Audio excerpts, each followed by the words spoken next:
Episode 53। मैं यहाँ से भाग जाऊंगी। अरशद ने उसे चोरों की तरह छुपते छुपाते अपने कमरे की ओर जाते देखा। वो जम गया। वो लड़की उसके मना करने के बावजूद अभी तक जाग रही थी।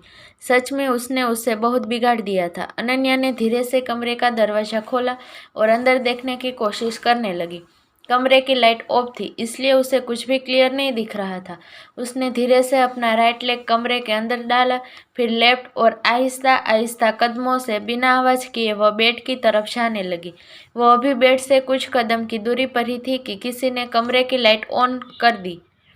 अचानक से ऐसा होने से अनन्या लड़खड़ा गई। उसने पीछे देखा और घबराहट के मारे उसकी सांसें थम गई।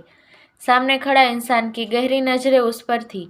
काले सूट बूट में वो नर्क से भेजा काला दूत लग रहा था, जिसे सिर्फ उसके लिए भेजा गया था। उसे देखते हुए अनन्या खुद से बोली, बेटा अनन्या, आज तो तू गई, आज तेरी मौत पक्की है। तभी उसके कानों में अरशद की सख्त आवाज पड़ी, तुम इतनी रात को यहाँ क्या कर रही हो? अरशद को देखते हुए अनन्या की आंखें और बड़ी हो गई। वो एकदम से सीरियस होते हुए बोली, वो मुझे लगता है इस घर में किसी का भूत है। जब तुम यहाँ नहीं थे तब मुझे हमेशा लगता कोई मुझे छुप छुप कर देख रहा है। कुछ देर पहले भी मुझे ऐसा ही महसूस हुआ और मेरी नींद खुल गई। मैंने फिर से सोने की बहुत कोशिश की, लेकिन मुझे डर लग रहा था और इस वजह से मुझे नींद नहीं आ रही थी, इसलिए मैं यहाँ आ गई। अनन्या ने यह कहते हुए अरशद के पास चली गई। उसकी बातें सुनकर अरशद की ठंडी आंखें शांत हो गई। उसका चेहरा वोम पड़ गया। यह सच था, कुछ दिन पहले उसके ऊपर कुछ बुरी नजरें बनी हुई थी, लेकिन अब सब ठीक था। उसने कहा, ठीक है, अगर तुम्हें डर लग रहा है तो तुम यहाँ सो सकती हो। हाँ, अनन्या ने अपना सिर हाँ में हिलाते हुए कहा, लेकिन वो अपनी जगह से नहीं हिली। अरशद ने देखा वो उसे ही ध्यान से देख रही है और कुछ ढूंढने की कोशिश कर रही है। एक बार फिर उसकी आंखें सख्त हो गई। यह लड़की दिन पर दिन और जिद्दी होती जा रही थी। क्या उसने नहीं कहा था वो ठीक है? फिर भी वो इतनी रात को उसे देखने आ गई। आन्या। अरशद ने उसका नाम प्यार से लिया, लेकिन उसे कोई रिस्पॉन्स नहीं दिया। शायद वह कुछ ज़्यादा ही गहरी सोच में डूबी हुई थी। वह आगे बढ़ा और उसकी हाथ पकड़कर उसका चेहरा ऊपर किया और उसकी आंखों में देखते हुए उसके होठ के कोने ऊपर को उठे और उसके होठों पर शैतानी मुस्कुराहट ने जगह बना ली। अपनी अब तक की जिंदगी में अनन्या ने अरशद को कुछ एकाध बार ही इस तरह स्माइल करते हुए देखा था। वह पलकें झपका कर उसे हैरानी से देखने लगी कि तभी अरशद उसकी तरफ झुकते हुए उसके कान के पास अपने होठ लाते हुए सेडेक्टिव वॉइस में बोला, आन्या, क्या तुम मरना चाहती हो? वही उसको खुद के इतने करीब पाकर अनन्या सांस लेना ही भूल गई। उसके कान सेब लाल हो चुके थे। उसे लगा अरशद उसे किस करेगा, लेकिन उसने तो कुछ और ही कह दिया। अनन्या ने उससे एकदम से पीछे होते हुए कहा, तुम तुम मुझे मार नहीं सकते, है ना? अरशद की स्माइल और बड़ी हो गई। अरशद उसकी तरफ कदम बढ़ाते हुए बोला, मैं ऐसा कर सकता हूँ, इनफैक्ट मैं ऐसा कर चुका हूँ। क्या तुम्हें याद नहीं? अनन्या ने उसे हैरान होकर देखा। क्या वो सच में मारने वाला था? एक बार फिर उसकी सांसें थम गई, लेकिन इस बार उसकी फीलिंग लास्ट टाइम से एकदम अलग थी। वो लड़खड़ाती जुबान से बोली, तुम मुझे मार नहीं सकते। अगर तुमने मुझे मारा तो मैं यहाँ से भाग जाऊंगी। क्या सच में? अनन्या ने अपना सिर हिलाया और बोली, मैं झूठ नहीं बोलती। अगर तुम्हें मुझ पर यकीन नहीं तो तुम मुझे आजमा सकते हो। मुझे हाथ लगा कर दिखाओ, मैं सच में भाग जाऊंगी। यह बोलते हुए अनन्या बहुत सीरियस थी, पर अरशद को इससे फर्क नहीं पड़ा।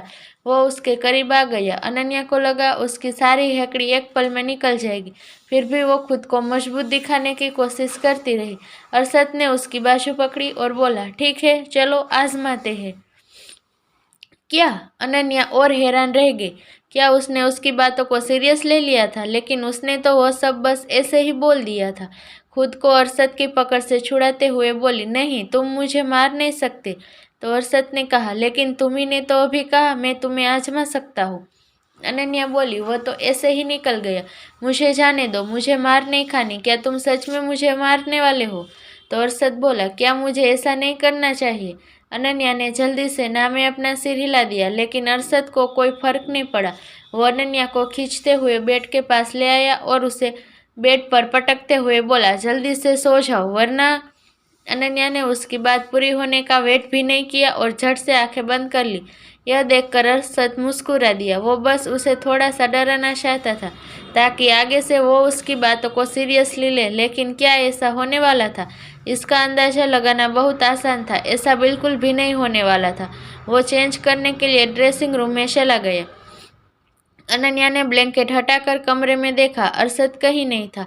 वो कुछ सोचती तभी ड्रेसिंग रूम का दरवाजा खोलकर अरशद बाहर आया। उसने ट्राउजर और फुल स्लीव टी शर्ट पहना था जो नॉर्मल था। उसके लेफ्ट बाजू पट्टियों की वजह से थोड़ी उठी हुई थी। अनन्या को बहुत बुरा लगा। उसे चोट लगी थी फिर भी वो उसकी परवाह कर रहा था, और एक वो थी जो सिर्फ उसे परेशान कर रही थी। अरशद ने अनन्या को सोच में डूबा देखा। वो कुछ नहीं कर सकता था। वो एक बच्ची थी, बदमाश बच्ची, जिसकी हाइट कुछ मीटर बढ़ गई थी। वो जानबूझकर ऐसी शर्ट पहन कर आया था ताकि अनन्या और परेशान ना हो। अरशद ने लाइट बंद कर दी और आकर उसके बगल में लेट गए। यह एहसास होते हुए अनन्या ने तुरंत साइड लैंप ऑन कर दिया। अरशद ने आंखें बंद कर ली थी। उसका सीधा हाथ उसके सिर के पीछे था और उल्टा उसके पेट पर। उसके उल्टे हाथ को छूते हुए अनन्या ने पूछा, क्या अभी भी दर्द हो रहा है? अरशद ने कहा। देखा, मैंने कहा था दर्द हो रहा होगा। तुमने दवाई ली? क्या तुम्हें पेन किलर चाहिए? मैं अभी डॉक्टर को कॉल करती हूँ, उसने कहा और बेड से उतरने लगी। अरशद ने उसका हाथ पकड़कर उसे अपनी तरफ खींच लिया। अनन्या घबरा गई। वो बोली, तुम ये क्या कर रहे हो? अगर तुम्हें लग जाती तो जख्म फिर से हरा हो जाता और फिर तो और दर्द होता। तुम हिलना बंद करो और मुझे देखने दो। इससे पहले वो कुछ करती अरशद ने उसे किस कर लिया। अनन्या उससे खुद को छुड़ाने की कोशिश करती रही, मगर वो ऐसा बिल्कुल भी नहीं कर पाई। अरशद का एक हाथ भले ही जख्मी था, लेकिन ये चोट उसके लिए ज़्यादा बड़ी नहीं थी, और उसका दूसरा हाथ, वो अभी भी सलामत था। अनन्या को संभालने के लिए उसका एक हाथ ही काफ़ी था। काफ़ी समय बाद उसने उसे छोड़ दिया।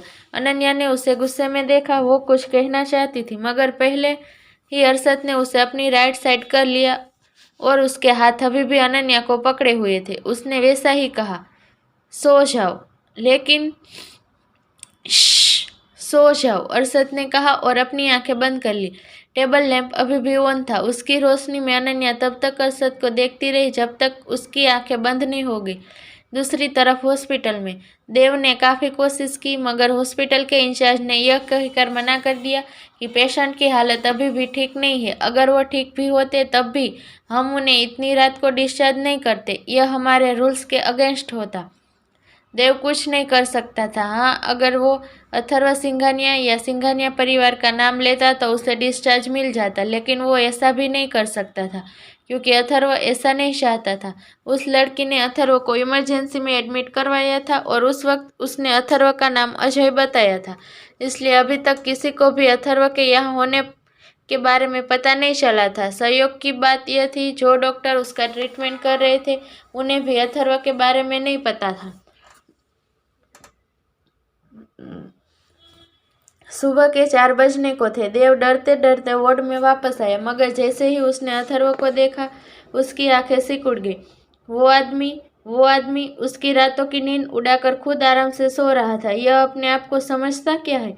मुझसे बोला इसे नींद नहीं आ रही, तो क्या ये आंखें बंद करके जाग रहा है? देव को सच में बहुत गुस्सा आ रहा था। वो पहले ही दिन भर के काम से थका हुआ था और अब उसे रातों में भी चैन से सोने को नहीं मिल रहा था। उसने सुना था उससे पहले जो भी अथर्व के असिस्टेंट्स थे उन्हें फायर कर दिया गया था, लेकिन अभी की सिचुएशन को देखते हुए लग रहा था वो महज अफवाह है। असल में वो सब इस जल्लाद के टॉर्चर को सह नहीं पाए होंगे और खुद ही जॉब छोड़कर चले गए होंगे। देव की सारी एनर्जी खत्म हो चुकी थी। उसने वहीं सोफे पर रेस्ट करने का डिसाइड किया।